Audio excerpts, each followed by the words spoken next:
¿Cómo están, amigos y amigas de Informa Serena? Muy buenas noches a todos y todas.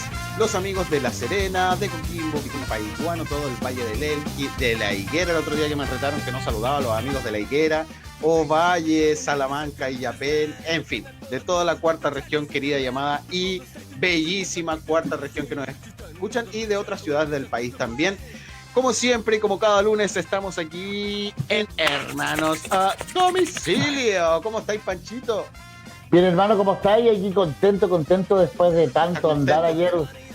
Sí, absolutamente contento. Sí, hoy día amaneció distinto. Sí, yo estoy amaneció distinto. Riguroso luto hoy día. Sí, yo lo sé. Riguroso luto de negro. Hoy vamos a estar conversando acerca de la contingencia, la gran contingencia, y de lo que todo hasta hoy, el día de hoy siguen conversando, que es las elecciones primarias que vivimos ayer, hermosas, mucha gente por lo demás, las primarias más votadas de la historia. Bueno, aquí le vamos a preguntar al invitado, porque de estadística sabemos. Sí, primero es periodista. Y tiene una cantidad de cosas, y creo que ahora está en un doctorado y le vamos a preguntar bien después, pero analista político, y fíjate que yo siento que es uno de los mejores analistas que tenemos en la región, y como hay que preferir siempre lo regional, gran amigo, estudiante de la Universidad de La Serena, su alma mater, Eduardo Marín Cabrera. ¿Cómo estáis, amigo? Buenas noches, gracias por participar. Hola, Eduardo. Bueno, muchas gracias por la invitación, y bueno, un saludo grande a Francisco, a Nelson, que lo conozco hace tiempo, bueno, más a Francisco y Nelson, obviamente, ahí con su hermano, y un gran gusto de estar acá en esta conversación interesante. Estamos en una época, esos tiempos ejes, estamos en una época tal vez de crisis orgánica, pero ahí se avisora cierta capacidad de cambio, así que aquí dispuesto a analizar ustedes el devenir de Chile en estos momentos. Uy. Oye, hay hartas cosas que conversar, ¿eh? Algunos contentos como el Panchito, otros que estamos ahí un poquito pensando qué vamos a hacer en noviembre, a pesar de los llamados de nuestros candidatos. Su candidato llamó a sumarse. Hay que ser sean obediente, disciplinados. Sí, hay un sector de este país que es bastante, se le reconoce por su disciplina, entonces el candidato dice, hay que hacer esto, vamos a ir a hacer esto. Así que, oye, Eduardo, pero hay dudas todavía. No tiene que haber dudas. Vamos al tiro a la olla. ¿Cómo encontraste ayer, Eduardo Marín, las primarias 2021? ¿Cómo fueron para ti esto? Empecemos de lo general a lo particular.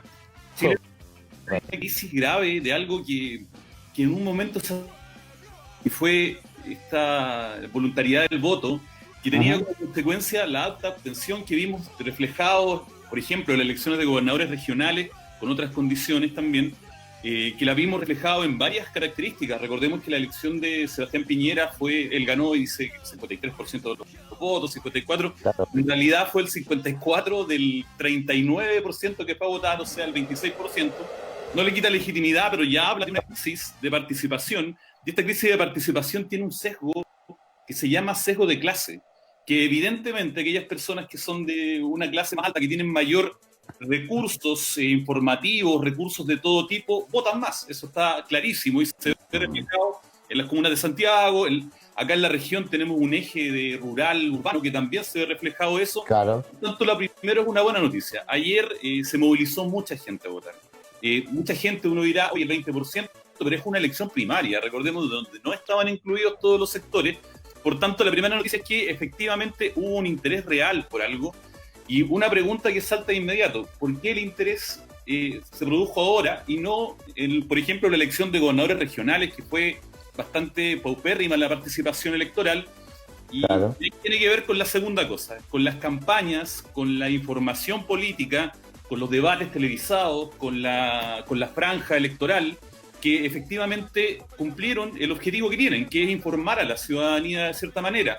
Y por tanto yo creo que ahí ya hay un punto de diferencia con lo que fue lo de los gobernadores regionales, que no fue muy informado, que fue bastante... Y yo creo que intencionalmente no hubo una política pública de información a la ciudadanía, porque efectivamente hay algunas fuerzas que son centralizadoras y otras no tanto, pero sin embargo la participación es lo primero que hay que analizar en lo que pasó ayer. 3 millones y algo, Claro. más que las primarias de la Concertación o Nueva Mayoría, que Fue fueron algo así como como 100.000 2017. personas más o menos, Eduardo, que las del 2013, ¿puede ser? Y fue la mayor votada, donde estaba la expresidenta Bachelet, que lleva su segunda apuesta presidencial. También que más que las primarias de la última elección también. Pero Sí. recordemos que ahí había un factor que era importante, o sea, que habían dos expresidentes que se postulaban con otras personas que tenían una clara ventaja electoral, cosa que acá se dio algo llamado una competitividad electoral mayor. Hubo una especie de confrontación mayor de personas, el resultado era más incierto, pese a que hay otro punto, que las encuestas no le apuntaron mucho y creo Nada. que van a seguir apuntando, puesto que el voto voluntario los pone en una situación bien de incertidumbre. Pero ahí creo que hay un punto también que tiene que ver con las encuestas electorales y la participación obviamente también sorprendió a aquellos que pensaban que, incluso creo que al Cervela, esto de las colas que Claro. se pusieron en los locales, también marca un poco que el estándar que se habían puesto era el de los gobernadores regionales. Pero en cierta medida, claro, esa es la buena noticia de la participación en una elección competitiva que implicó también una campaña competitiva y que implicó algo bien importante, que no es una politización tan marcada, pero por ejemplo, los debates presidenciales marcaron 25 puntos, 26 puntos, cosa que no se registraba, ¿ya? Y también que, por ejemplo, la franja también marcó una cantidad importante de puntos, por tanto, se notaba una elección competitiva y eso se demostró en la concurrencia de personas a votar. Oye, Marín, Eduardo, ¿tú crees que hoy día Chile es distinto? ¿Hoy día, lunes 19, Chile es un Chile distinto? Sí, es un Chile distinto, pero no solo por lo electoral, sino por distintos procesos. Hay algunos que fijan este devenir que ha transitado Chile en el último tiempo con el estallido social. Y obviamente fue un punto de bifurcación, podríamos decir. Pero obviamente hay procesos sociales, electorales, políticos, que se están dando desde hace bastante años, incluyendo un fenómeno económico que es el agotamiento del sistema o del modelo productivo financiero que teníamos en Chile, que hace rato ya viene dando muestras de un estancamiento.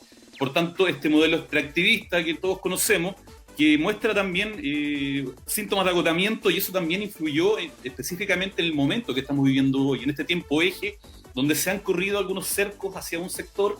Por tanto, es un tiempo importante, ¿ya? Un tiempo del cual van a devenir otros, donde vamos a definir bastante tiempo posterior a lo que es el futuro de Chile, político, social, económico. Increíble. Vamos por buen camino, yo creo.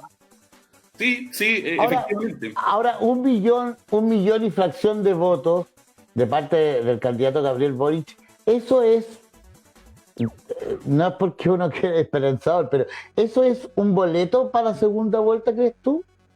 Mira, pueden pasar un montón de cosas. El escenario es bien líquido, como dirían algunas personas que ocupan ese término, Ya. que viene de Sigmund Bauman, que cuando hablaba de la modernidad líquida. Ya es un término, está medio líquido, pero sin embargo, claro, el efecto de votos, el efecto cuantitativo que tiene ganar esta elección por esa cantidad de votos, pero también el efecto cualitativo que implica, la política también es simbólica. Lo que implica, por ejemplo, el hecho de que tu pacto electoral haya movilizado a más gente que el otro pacto electoral.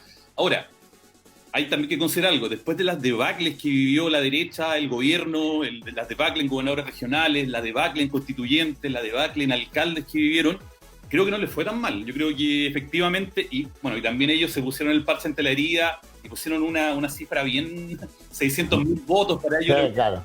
Entonces, claro, obviamente iban a pasar eso en una elección competitiva, pero creo que les da un poco de aire, a la elección de Sichel en este caso.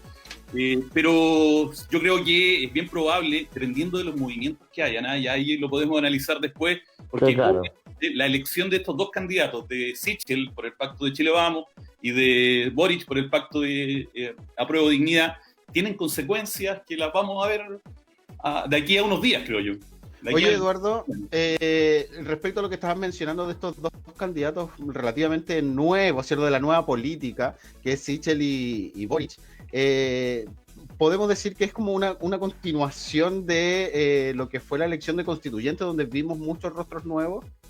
Sí, pero yo creo que es un proceso más profundo, ya es un proceso que tiene que ver, durante mucho tiempo, nosotros vivimos un concepto que es el conservadurismo estructural de la élite política. La élite política muy conservadora, por una parte, porque les convenía, porque acortaban el campo de competencia, lo que les permitía valorar sus posiciones de poder, y durante mucho tiempo gran parte de la élite política estuvo muy cómoda en ese escenario donde había un desprestigio estructural de la política y donde el ser conservador políticamente, más apoyado por un sistema binominal que existía antes, más apoyado por un montón de factores, con cierta hegemonía neoliberal, esta modernización capitalista en Chile, que hacía efectivamente que no hubiera una especie de implosión de ciertas fuerzas que fueron acumulando durante mucho tiempo, el descontento, el sentirse pasado a llevar, un montón de factores socioculturales que ahora, de cierta manera, tienen una consecuencia política. Oye, a mí me pareció que ahora hay falta el efecto nueva mayoría, no sé qué, con Yasna Proboste, Paula Narváez. Uno puede esperar, o sea, ahora ya, y además ya empiezan esto. No anuncio nada hasta el viernes, porque el jueves la senadora Proboste, presidente del Senado, dice: mire, yo voy a dar la cuenta del Senado el jueves y el viernes voy a hablar con la prensa de ese tema. O sea, lo más probable es que sea candidata, yo creo. Pero hay ahí una suerte de aceleración de la decisión. La Junta de la Democracia Cristiana, creo que era por ahí por el 21 de agosto. Ellos tenían ya proyectado para esa Junta proclamar a Yasna Proboste, pero sin embargo los acontecimientos, yo diría que más la elección de Sichel que la de Boric. Tiene cierto problema. ¿Cuál es el problema? Claro, Sichel, que es un tipo que fue candidato a diputado por la Democracia Cristiana en cierto momento, que es apoyado, y ahí hay un dejo de pragmatismo y de gatopardismo, en el sentido de que la derecha siempre ha sido más competitiva en Chile cuando se adapta programáticamente a posiciones de centro.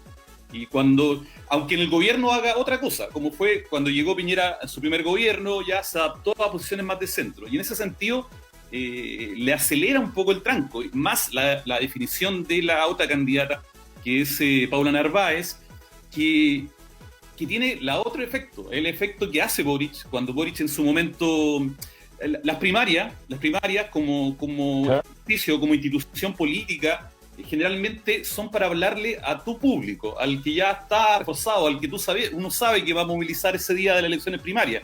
Pero sin embargo, y así fue, si uno analiza un poco el discurso de los candidatos de derecha, los debates fueron un guiño a ese electorado bien de derecha, pero sin embargo, lo que hace Boric hace una jugada bien inteligente, y él proyecta un poco más y traspasa este límite, y también le habla a los sectores más progresistas que estuvieron en la concertación, que estuvieron en la nueva mayoría, le habla y hace bastante guiño cuando él dice: este es un camino, no le tengan miedo a los jóvenes, pero este es un camino que hicieron otros antes, o hace estos citas a Allende de las grandes Alamedas, o hace citas que en el fondo es hacerle un guiño a este sector, que de cierta manera también le ayudó a consolidar una posición que, recordemos que Boric en su momento tuvo problemas hasta para juntar las firmas. Entonces no tanto. No se veía una cierta forma que diera esta gran cantidad de votos, que digo, yo no me gusta hacer mucho pronóstico, pero sí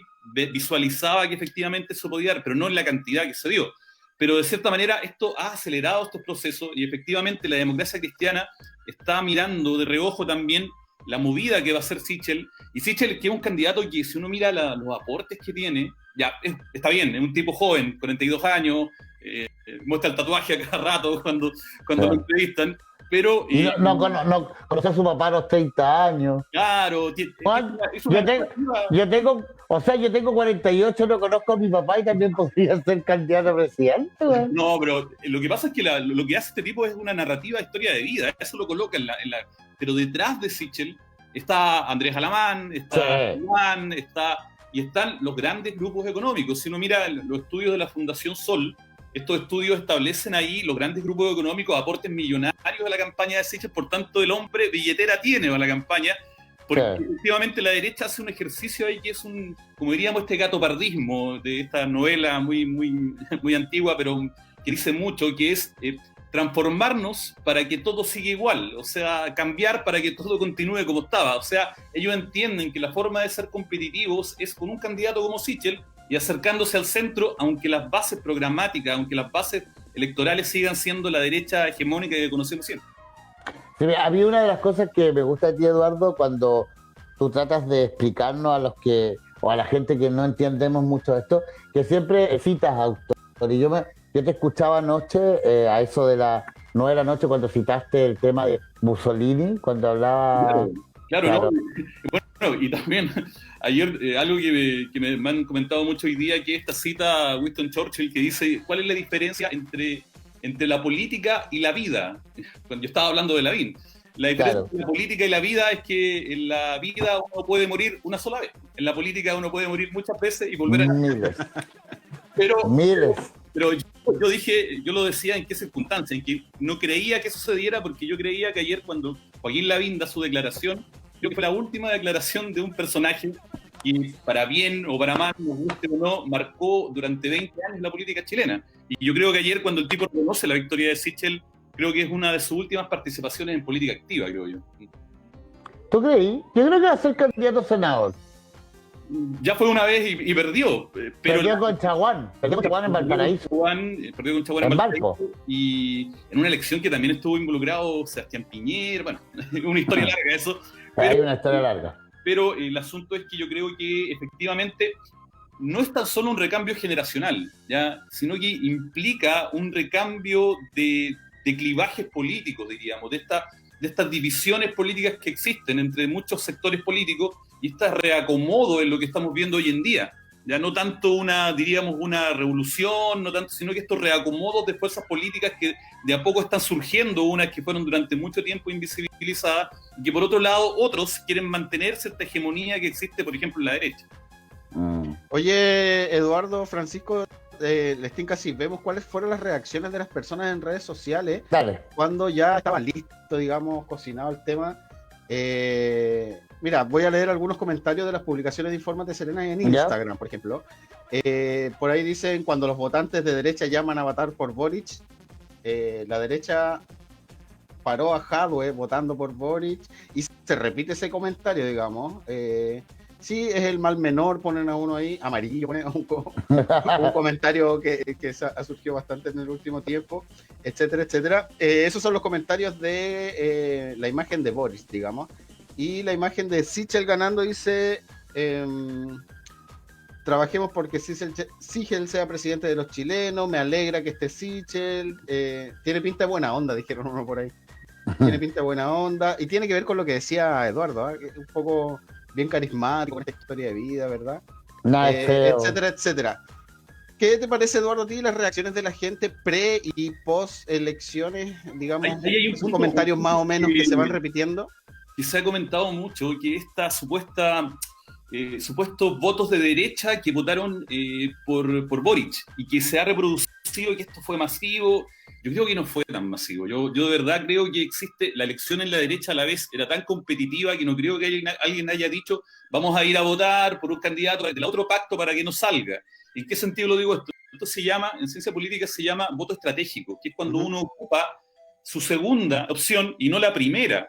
Ya claro. La tercera, pero de ahí a cruzar el puente hacia otro sector político y generar una distorsión de los resultados, creo que podrá haber una persona o dos personas que lo hicieron, pero son bien marginales, creo yo. Y en ese sentido creo que el instaurar ese discurso de que efectivamente hubo una intervención, creo que no resulta. Hace un tiempo atrás, Pamela Giles trató de hacer lo mismo, llamando a votar por Osandón para que no saliera Piñera, pero tampoco tuvo mucho efecto. Por tanto, creo que, para empezar, ese efecto no está, yo no creo que está visible. Ese efecto de que haya sido inflado cierta votación por el hecho de votar en contra de... Y otra cosa que, bueno, que he visto mucho, es una cierta falta de autocrítica. Anoche Jadwe la tuvo, y él habló de que hubo problemas, efectivamente, habló de su propio partido. En lo que, por ejemplo, yo siempre recuerdo un texto de Lenin, de Lenin, que es un texto madre de la ideología marxista, que habla acerca de la enfermedad infantil de la izquierda, que habla en el fondo de la fragmentación de la izquierda, en el fondo quiere llegar a eso. Ya, por tanto, esto lo tomó Jadwe en su momento, pero hay ciertas personas que no han mantenido esta autocrítica, incluso echándole la culpa a las personas que votan. Yo creo que ahí hay un problema que tiene que ver con someterse de cierta forma a cierta institucionalidad que nos permite tener ciertas certezas con respecto al sistema político.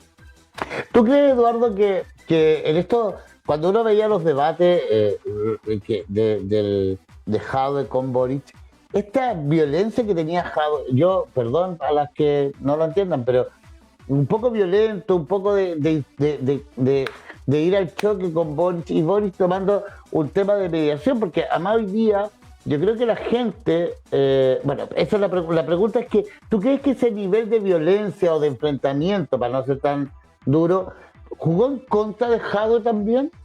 Yo creo que más que el tono, quizás más agresivo, y quizás enfrentando a algunos periodistas, yo no creo que tanto fue eso. Yo creo que lo que sí fue que efectivamente, bueno, ahora, si uno analiza los estudios, no hay un efecto comprobado de, por ejemplo, los debates en el comportamiento electoral, pero de cierta manera, yo creo que en este caso sí influyó. ¿Influyó en qué sentido? En que Boric se vio muy bien en los debates, ¿ya? Pero la franja, por ejemplo, yo encontraba la franja de Jadwe muy buena. Era muy buenísima. Porque conectaba con algo que era la necesidad de las personas, y que él le había entregado una respuesta desde la política pública, que era esto de la farmacia popular, de la inmobiliaria popular. Conectaba con cierta manera, pero lo que quedó muy visible es que Jadwe no se vio muy bien. Recordemos que los candidatos tienen equipos que los preparan para estos debates, para estas situaciones conflictivas. Yo no creo que, por ejemplo, Boric no haya estado preparado para la pregunta que le hace Santiago Pavlovich con respecto al TOC, al trastorno obsesivo compulsivo que él padece. Él estaba muy preparado para eso, y de hecho habló de su medicación, que podía ser transparente, que podía y una política pública de atención mental. Se fue por ese lado. Por tanto, creo que le faltó un poco más de preparación, y eso se notó. Pero lo que peor pudo hacer, y ahí cito un poco a otros lares, a otra geografía, el actual presidente de México, Andrés Manuel López Obrador, esta es su tercera vez que intentaba y llegó a la presidencia. Pero la primera vez, cuando era favorito en todas las encuestas y todo el mundo decía que iba a ser el presidente, se empezó a negar a ir a los debates, ¿ya? Y en las radios y en las televisoras, en vez de decir el candidato no está, lo que hacían era colocaban a todos los demás candidatos y colocaban una silla vacía donde se ponía que iba a estar el candidato que no iba. ¿Ya? Claro. Lo empezó a bajar en las encuestas, porque efectivamente en los debates hay un efecto bien simbólico, que efectivamente un candidato se ve mejor o peor que otro, y yo creo que ahí Jadwe salió perjudicado, y más perjudicado cuando se negó a ir a otros debates. Oye, y la última, digamos, no sé si habrá sido estratégica, y que hizo esta autocrítica también, la última que tiró, culpando, digamos, a Boric por los presos políticos de la revuelta. Creo que eso también fue un error. ¿En qué sentido fue un error? Que dio la impresión como que estaba diciendo algo que no dijo en el debate, que no dijo en la discusión ahí, y que prefirió decirlo cuando no estaba el contrincante enfrente. Y también me dio una cuña. El primer debate de ellos fue muy, pase usted, no, siga usted, fue muy caballeroso. Claro. Pero obviamente en los debates de primarias internas iba a haber una conflictividad.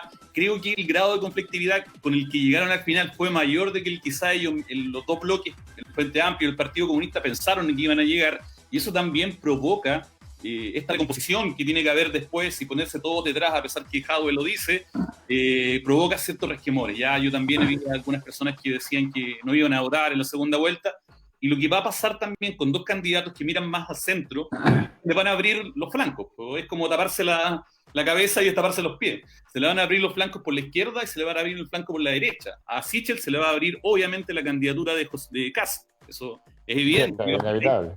Y por el otro lado, se le va a abrir una candidatura que creo que está en la lista del pueblo, que también va a ir una candidatura por ahí. Sí, eso yo lo escuché hoy día, se hablaba, yo estaba en la radio, yo escucho mucha radio, entonces estaba en la radio que tener un grupo de funcionarios municipales, que obviamente eran de la línea de Sharp, que estaban comentando que ya se levantaba la candidatura de Sharp por la lista del pueblo. ¿Tú crees que va a pasar eso? ¿Tú crees que Sharp se va a lanzar al vacío? Porque eso literalmente es un saludo a la bandera, o sea, no. Pero tal vez no sea Sharp, tal vez sea otro. La cuestión es que, en el fondo, lo que va provocando es un efecto lógico, un efecto que todos percibimos, este efecto de fragmentación, ¿ya? De fragmentación, y que también estos candidatos que se ubican en los márgenes del espectro político lo que empiezan a hacer es ir tomando temas que los otros candidatos dejan. Y esos temas que los otros candidatos dejan, en cierta medida, provoca cierta lógica de también tomar un vacío y tomar a personas que creen en eso y que van a votar ese día. Lo que también se puede dar de manera menor o mayor, pero efectivamente los va a complicar. Oye, hermano, con respecto a lo mismo, ¿tú crees que, digamos, esta facción política nueva, que es la lista del pueblo, y también la ex Concerta, estaban esperando a ver qué pasaba con la elección Boric-Jadwe, digamos, para ver si es que tiraban un candidato en caso de la lista del pueblo, o ver qué candidata tiraban o qué candidato podría ser mejor para competir? A ver, en el caso de la lista del pueblo yo creo que sí, ellos estaban expectantes ya en esta lógica mucho de no involucrarse en temas que tengan que ver con partidos, ser totalmente apolíticos, no establecer ningún tipo de plataforma, mostrarse siempre como independientes. Claro que estaban expectantes y hicieron no participar en primaria. Pero lo que pasa en la ex nueva mayoría o ex concertación es un fenómeno totalmente distinto que tiene que ver con el simple y llano hecho de no ponerse de acuerdo, ¿ya? De un montón de cosas. Recordemos, la inscripción ese día de la inscripción, esas 48 horas fueron una competencia. Se daba primero, iba a estar Narváez con Boric y Jadwe, después Narváez con Heraldo Muñoz, se produjo todo en menos de 24 horas se produjo todo eso, y ellos quedaron nuevamente afuera por el simple hecho de no ponerse de acuerdo y no establecer esta línea de seguir pensando la política en lógica del conservadurismo estructural. Esto de mis posiciones de poder no las cedo, y esa lógica, esa lectura errada que hicieron les pasó la cuenta porque se quedaron sin franja, sin debate, ya que nada dice que a lo mejor si acuerdan primarias convencionales, cosa que veo absolutamente difícil, que puedan hacer todas estas acciones, pero efectivamente ellos quedaron afuera por una incapacidad de ponerse de acuerdo o transar, o poder negociar, o poder llegar a tener un puente con otros sectores.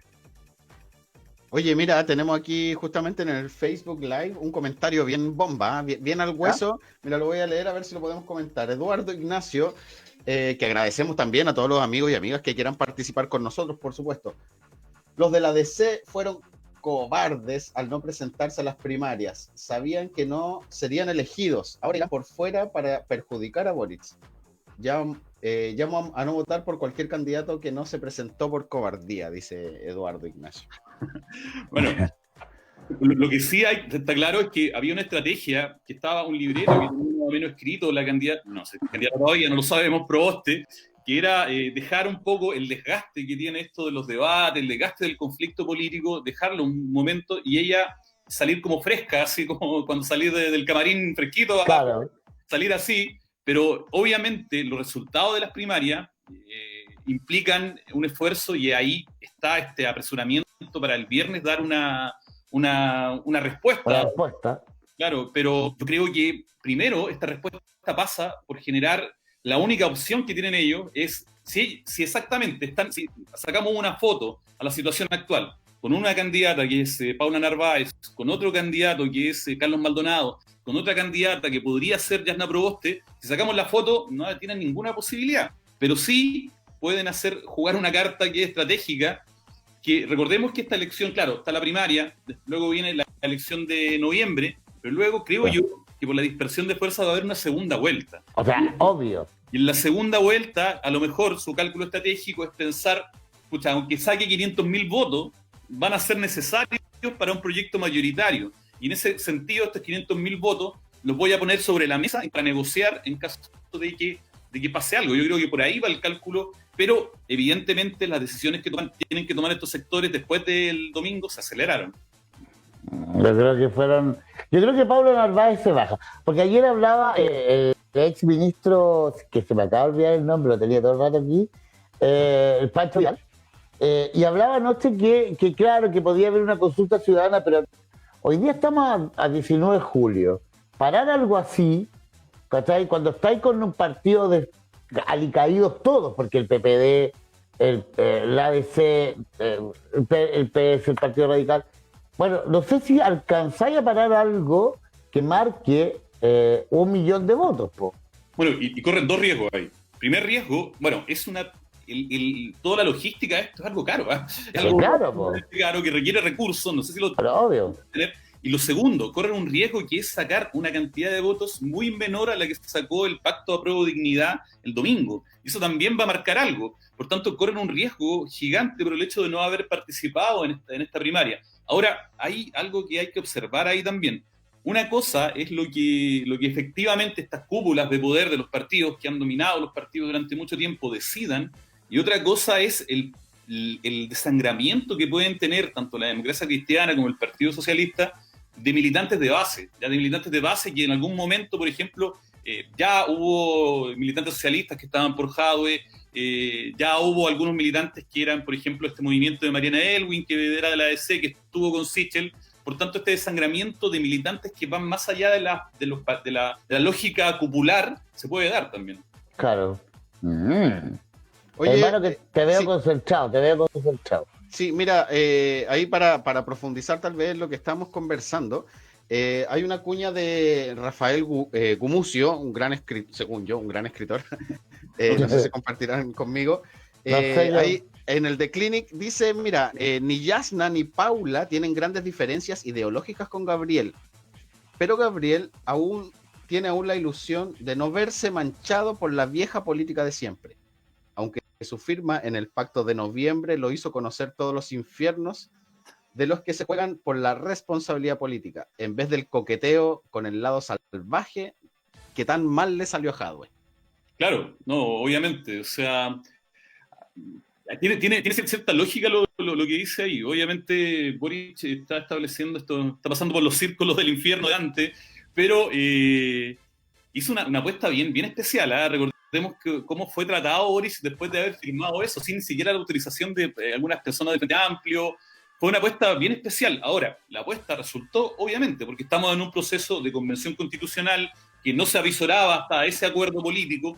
Por tanto, creo que de cierta manera sí resultó. Ahora, claro, efectivamente, mira, si uno compara a nivel internacional, hay otras fuerzas, por ejemplo, en España, Podemos, ya yo conozco ahí algunos dirigentes de Podemos, que ellos plantean generar algo que se llama, que tiene un nombre italiano, el sorpaso. El sorpaso es como el adelantamiento, pero que se traduce en simplemente matar a tu padre, matar a este bloque histórico que en algún momento dominó la izquierda. Lo que trató de hacer Podemos es simplemente aplastarlo por la vía competitiva, por la vía de los votos, y al final no pudo nunca hacerlo.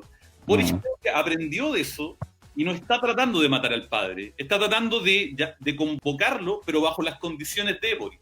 Claro. Que hay una diferencia. No estableció esta estrategia de enfrentamiento directo, que nunca, porque obviamente si algo tenemos claro es que ningún sector por sí mismo puede gobernar, sino que se requiere de una apertura, de una alianza para generar una base de gobernabilidad. Esa palabra no me gusta mucho, gobernabilidad. No, claro. Una base para poder generar gobierno a futuro. Por tanto, creo yo que en ese sentido la estrategia fue distinta a la de esta izquierda alternativa que se ha planteado en otras partes del mundo. Oye, Eduardo, mira, porque aquí viene un fenómeno también importante en esta elección, porque hay que recordar que en noviembre no solo renovamos al presidente de la República, sino además, al presidente o presidenta, porque puede ser que también tengamos un poco de algunas mujeres de candidatas, pero presidente o presidente de Chile, pero también renovamos todas las cámaras.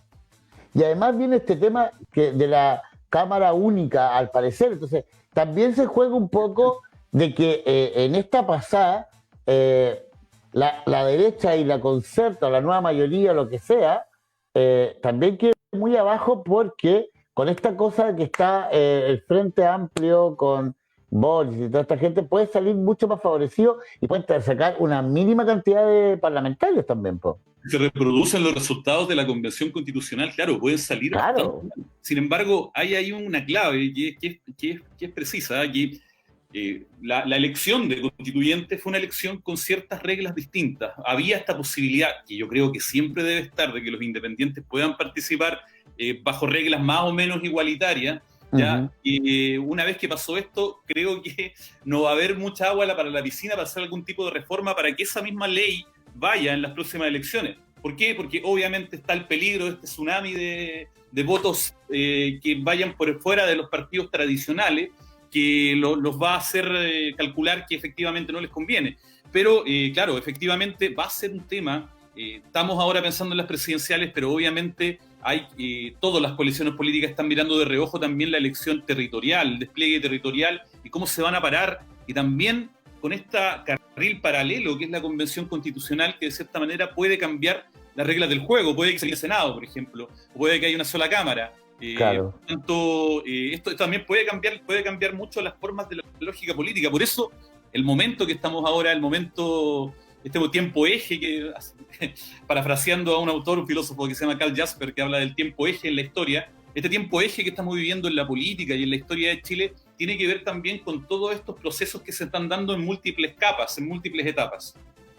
Surge entonces ahí ya el Frente Amplio como una fuerza importante dentro de la política de nuestro país. Lo hemos visto en la convención, lo veíamos como esta fuerza que hacía, digamos, estira y afloja de la centro derecha, la centro izquierda, traía un poco de los de la lista del pueblo, y con lo que pasó con Boric ayer, ¿surge ya firme el Frente Amplio? Porque, fíjate, yo creo que sí, porque ellos supieron rápidamente conectar con algo que es bien particular.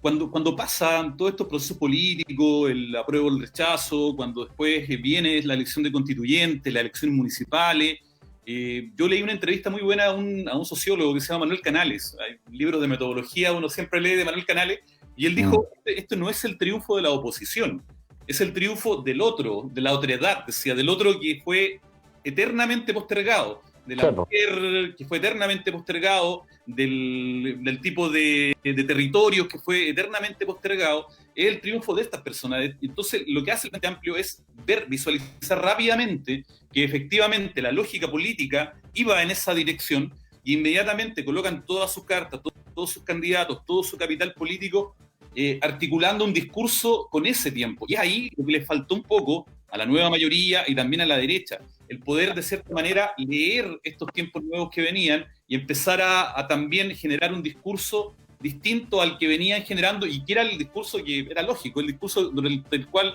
durante 30 años se sintieron cómodos y que siguen pensando que todavía pueden reproducirlo. Claro. Oye, Eduardo, ¿tú crees que también hay que pensar que tú, porque hay muchos que votaron por Boric, que no necesariamente después votan por sus candidatos parlamentarios, ni a senadores ni a diputados? Hay que también considerar eso, que hay un efecto Boric, que no necesariamente se representa para los parlamentarios de Revolución Democrática.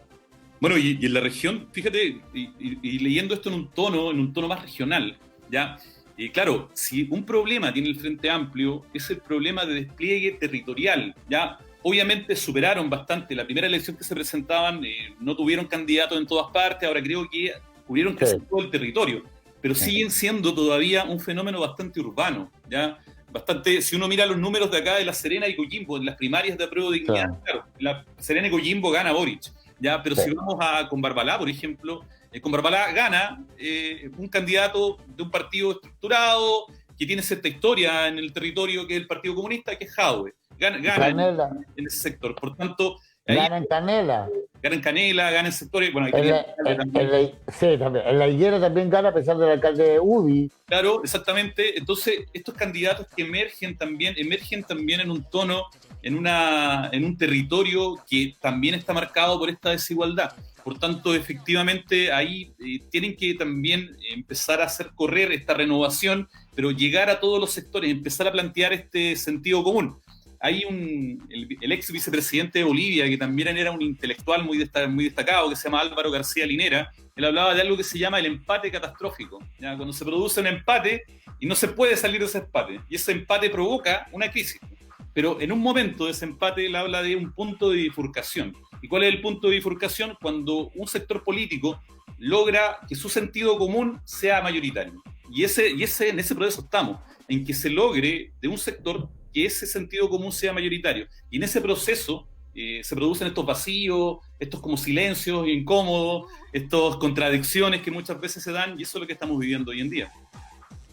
Oigan, chiquillos, usted, disculpen, los voy a interrumpir. El director Sí. me tiene pero loco ahí por interno, me está retando. ¿Ya? Está tan interesante la conversación que nos Aquí estoy. olvidamos de Sí. presentar a nuestros queridos amigos de Infórmate Serena y agradecer, Ay, sí. por supuesto, por el espacio que nos brindan de estar acá en este programa con grandísimos invitados como lo tenemos hoy día con Eduardo. Así que no se olviden de ver, compartir y opinar en todos los programas de Infórmate Serena. Tenemos programación durante toda la semana. Están los amigos del Café de la Tarde, el lado B, mañana va a estar interesantísimo.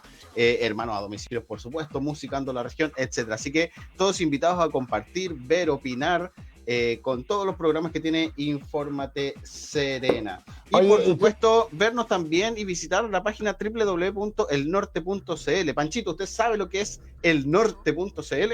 Mira, el norte.cl es una página donde están todas las noticias de Eduardo, que es lo mejor, son noticias regionales y nacionales, obviamente. Y ahí lo que más me encanta de toda esta página es que está el reportero ciudadano. O sea, si tú sacas una foto, la subes y te conviertes también en un notero, que eso es muy bueno.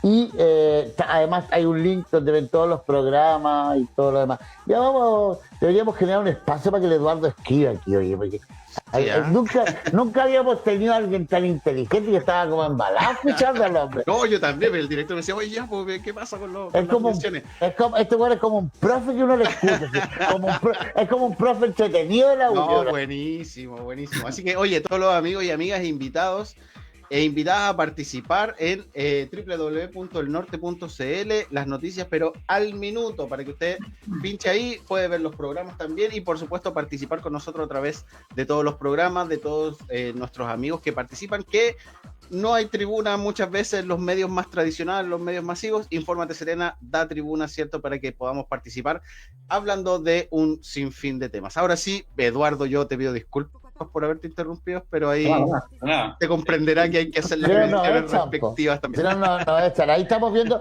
lo estamos mostrando imágenes del norte.cl, www.elnorte.cl, y ustedes pueden ver, y obviamente Infórmate Serena, que es una tremenda página que es pluralista, que usted puede hablar lo que quiera, decir lo que quiera, escribir, nadie es censurado, nada de nada. Oye, Eduardo, yo creo, ¿qué crees tú? Nosotros creemos,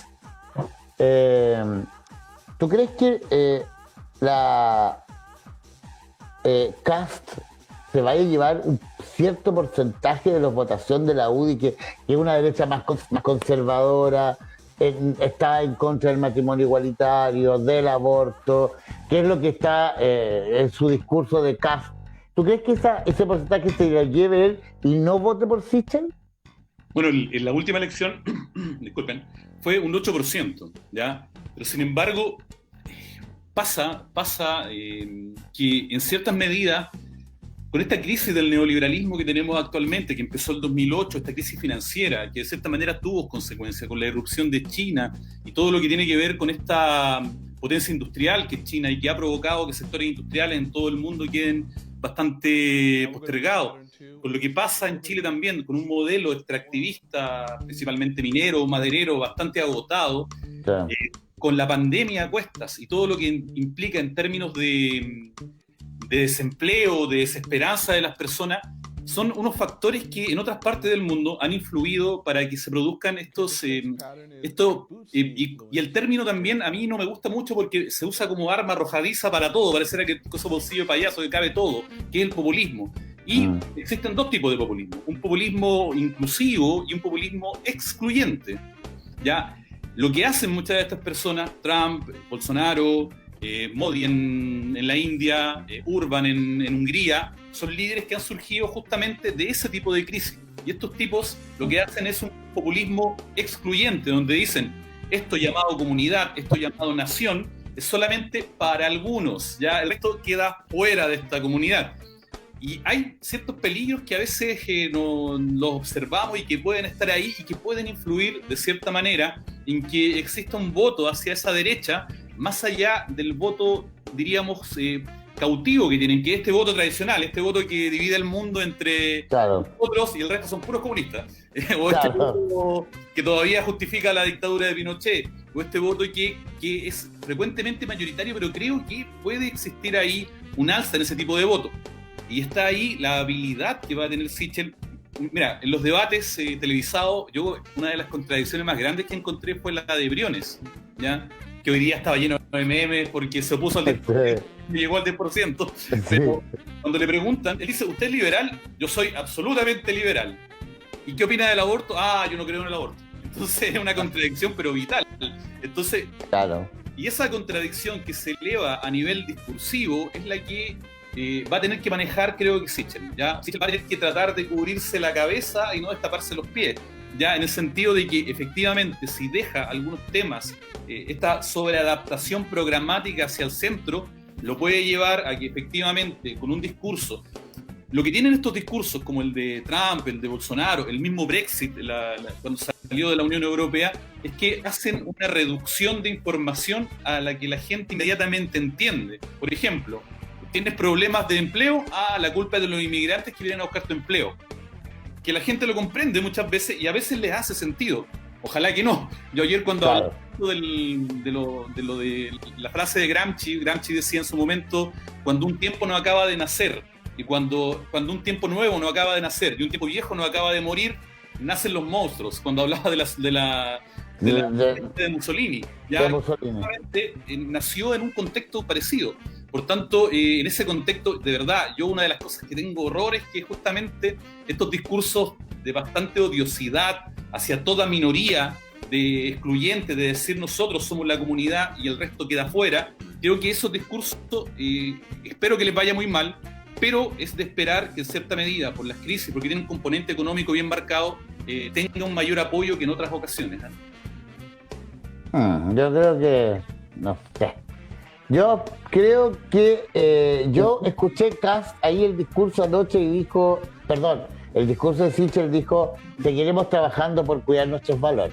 Claro, habló, pero fíjate... Y ahí mandó el mensaje al tiro a la derecha dura, ¿cachai? Entonces, su postura creo que se ha vuelto un poco también. Fíjate en los debates, claro, los debates cuando le hablaban a un público que era el público de ellos, las palabras que más aparecía era orden, ¿ya? Orden. A cada rato le repetían orden, de hecho ahí Desbordes se manda una construcción dramática de escena diciendo que él tenía un compañero que había muerto en su brazo y todo eso, porque él fue carabinero, o cuando tratan de terrorista, Héctor Yaintul, o todos esos episodios que le hablan a ese público y justamente pensando en ese electorado, en el electorado de Kast. Por tanto, lo que yo estimo es que Kast obtuvo el 8% en la elección pasada.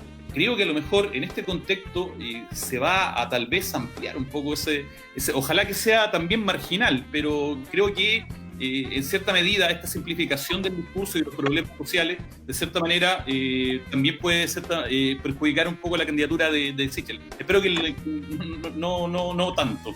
Oye, Eduardo, ¿el voto ya va a ser obligatorio para esa fecha? ¿Para noviembre? A ver, esa es una gran pregunta. Y ese es yo sé cuál es tu opinión, pero quiero que la diga aquí al aire. Es una gran pregunta porque, a ver, vamos a ver, el voto obligatorio es la mejor forma de que las personas participen. Ya uno dirá, claro, pero tiene que ver con algo del republicanismo, en el sentido que uno como sujeto es sujeto de derechos, pero también de obligaciones. Y una obligación es generar representación, ir a votar, ¿ya? Pero depende de dónde, por ejemplo, en Argentina el voto es obligatorio, ¿ya? Uh-huh.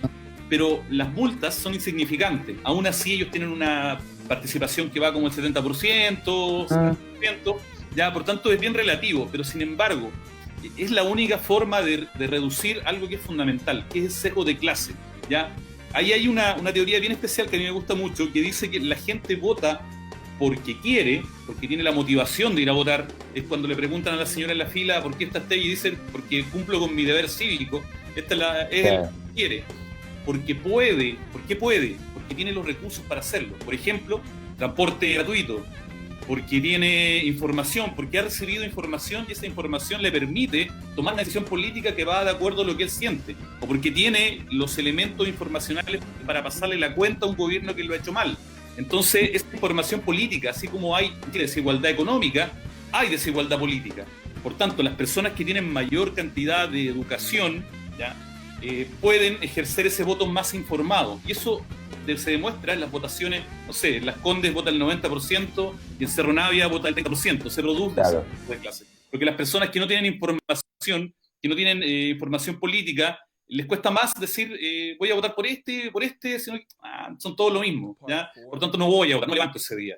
Entonces, eso provoca un problema. Ahora, ¿cuál es la esencia de esto? Es que la participación electoral no es neutra. ¿En qué sentido no es neutra? Es que favorece a un sector más que otro, ¿ya? Y hay estudios comprobados de que efectivamente el votante de izquierda es más abstencionista que el votante de derecha. Eso está ya, hay bastantes estudios que van en esa dirección. Por tanto, todavía dominando una parte importante del Parlamento actual, yo dudo que se ponga en tabla esa reforma. Eso es lo que yo creo. O Pero sea, yo soy optimista que el voto debería ser obligatorio. yo también creo que el voto debería ser obligatorio. Salvo que en algún minuto cambie con esto, que la gente se eduque con participación ciudadana y lleguemos a lo que tú dices en Argentina, que hay un 70%, o en muchos países que el voto es voluntario y la gente va a votar. Yo creo que hoy día a la gente no le importa y por eso que no va, porque además no hay renovación, son las mismas caras. Entonces yo creo que ahora esto puede cambiar, ¿no? Yo creo eso. Y un dato también comprobado a nivel de estudios también internacionales que a mí me da mucho gusto, que es que cuando alguien vota por primera vez, ¿ya? Se convierte en un votante frecuente, ¿ya? En un votante que vota siempre, cuando alguien vota por primera vez. Y la cantidad de personas que para el plebiscito votaron por primera vez implica que efectivamente haya una motivación para ir a votar. Eso se ha dado en bastantes partes. Yo tengo una hermana, mi hermana tiene ya 28 años, 30 años tiene mi hermana, y ella votó por primera vez ahí, ¿ya? Y de ahí en adelante siguió votando. Se transforman en votantes habituales.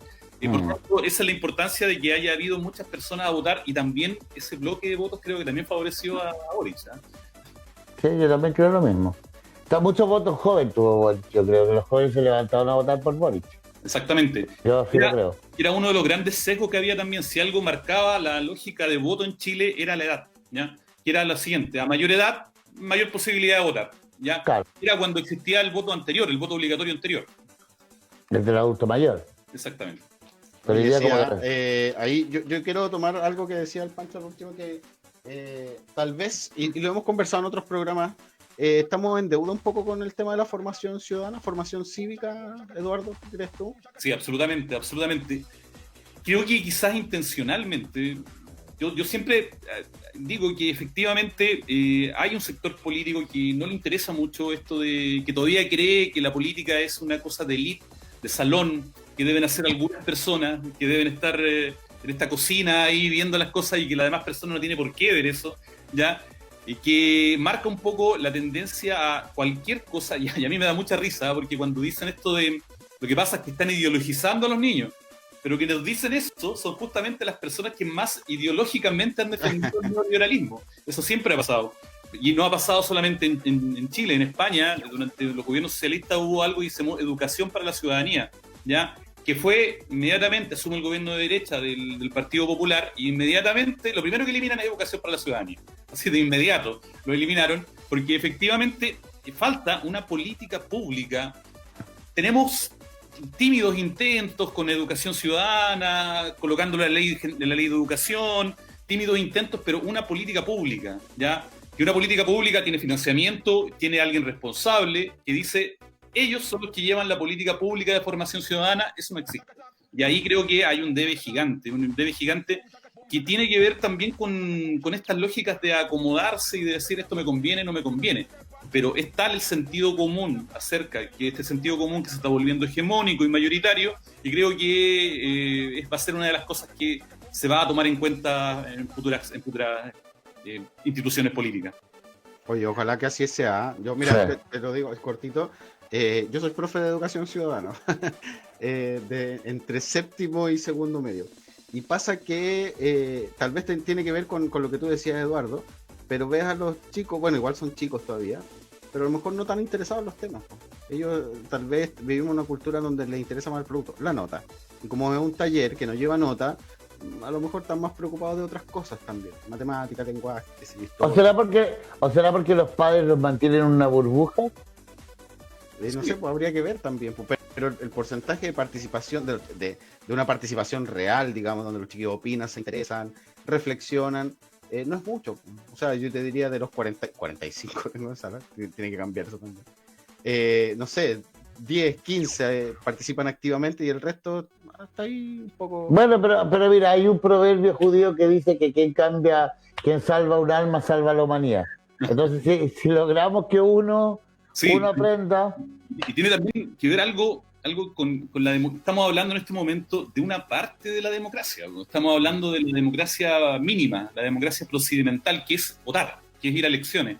Porque hay otra parte de la democracia que no se ejercita mucho, que es yo creo la parte entretenida, la parte que puede motivar, que es la parte de la participación ciudadana en formas no electorales. Ya, por ejemplo, a través de un montón de cosas que han salido últimamente, grandes prácticas a nivel internacional, como los foros deliberativos, la participación a través de jurados, un montón de cosas que se pueden llevar a cabo y que no se hacen a cabo porque estamos entendiendo la participación ciudadana.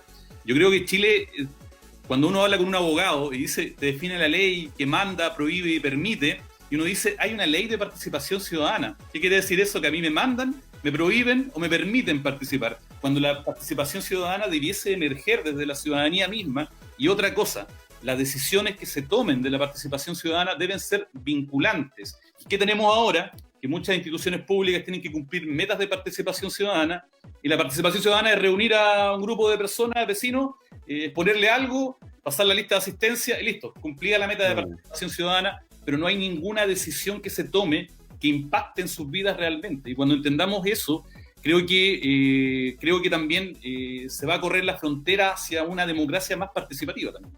Oye, buenísimo, no puedo estar más de acuerdo contigo, Dardo. Muy bien.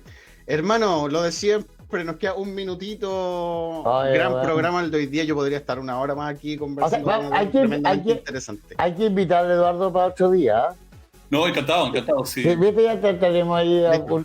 Hay que invitarlo. Vamos a esperar que pase un poco, se mueva esto y vamos a analizar en un par de veces más, un mes más, cómo vamos, Eduardo.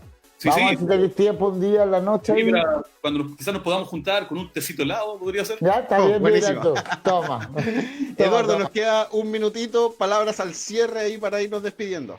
Bueno, yo creo que lo que hay que rescatar del día de ayer es justamente la participación ciudadana. Ya es este momento que estamos viviendo, que es un momento bien político. ¿En qué sentido?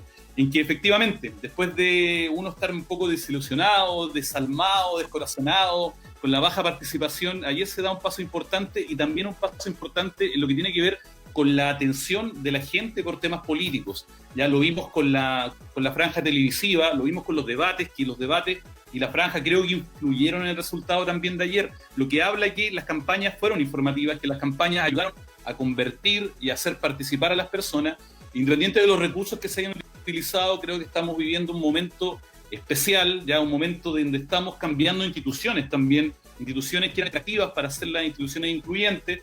Por tanto, creo que este momento hay que tomárselo con calma, analizarlo en su justa medida y ir viendo cómo este devenir histórico, este tiempo eje, no nos deje a nadie afuera, sino que sea incluyente y que participemos la mayor cantidad de personas posible. Muchísimas gracias, Eduardo. Oye, mira, se me queda un comentario en el Facebook. Cuando hablábamos de CAS, la señorita, no sé, María Luisa Araya Rojas, ella apoya a CAS, dice, CAS es todo un caballero y muy inteligente. Ahí, democráticamente, hay que leer ahí a todos los amigos. Por supuesto, pues esto es democracia, cada uno también puede participar opinando. Así que muy bien. Eduardo, muchísimas gracias por haber aceptado la invitación a este humilde programa, Hermanos a Domicilio. Humilde obrero, somos humilde obreros. No, muy entretenido, fue una conversación muy interesante y estamos dispuestos. Cuando ustedes estén ahí, conversamos otro día. Vamos a cobrar ese tecito helado, ¿ah? Sí. El tecito helado está bueno. Hermano, a ti te regalo 10 segundos para despedir. No, solamente agradecerle a Eduardo, agradecerle a toda la gente que se conectó, que fue bastante bueno, estábamos full ahí con gente. Pues agradecerle a todos y que no sigan matando. Y el día de ayer a una chica trans, la golpearon hasta dejarla media muerta. No más muertes a las personas distintas, no más muertes al homosexual. Muchas gracias, gran mensaje también. Nos despedimos entonces, muchísimas gracias Eduardo, gracias Pancho, gracias Joel ahí en los controles, gracias a los amigos de Infórmate Serena y al norte.cl y por supuesto a los más importantes, a nuestra comunidad, a todos los amigos y amigas que participaron con nosotros, con sus saludos, con sus opiniones, etcétera, etcétera. Los esperamos el próximo lunes a las 22 horas en Domicilio. Oye, la despedida mala. En Hermanos a Domicilio. A domicilio. Muchísimas gracias. Chao, chao. Chao, chao.